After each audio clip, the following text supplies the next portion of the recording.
If you stumbled into the abandoned building of Wildlife Wonderland in Bass, Australia, you might have found a few things: old posters, broken glass, knocked over cabinets, and the unsettling sight of a shark staring at you from behind the glass. This is the story of Rosie the Shark, a preserved great white shark that was abandoned within an ominous tank of formaldehyde, only to be discovered years later. To explain how Rosie ended up here, we need to go all the way back to 1997 when Rosie was still freely swimming in the waters around South Australia. That was until Rosie got caught in a tuna fishing net and was unfortunately killed. Now, a great white shark's decaying corpse is more than just a decaying corpse, it's a potential moneymaker. Which is why the Nobby Center, formerly known as the Seal Rock Sea Life Center, showed initial interest. However, they would soon back out, allowing Wildlife Wonderland to swoop in.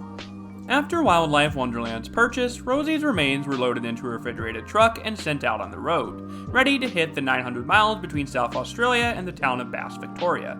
Along the way, though, the truck was stopped by the South Australian government. This was because a woman recently went missing, and there was suspicion that her remains could be sitting inside of Rosie's stomach.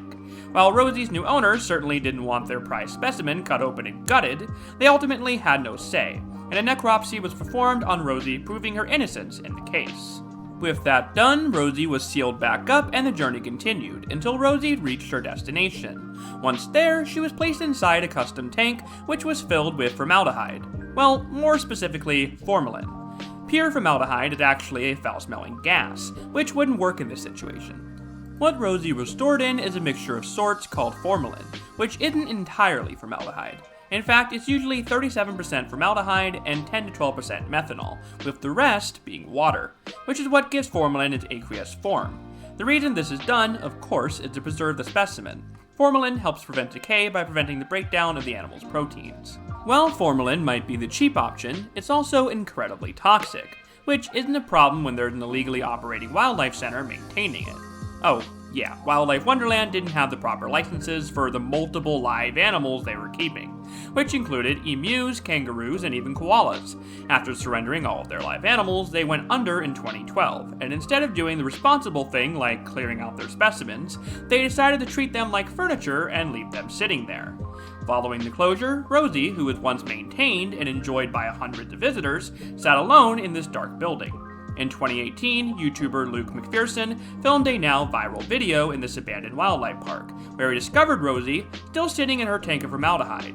The same formaldehyde that got leaked everywhere following more people trespassing onto the property and vandalizing Rosie's enclosure. Thankfully for Rosie, though, this story has a happy ending.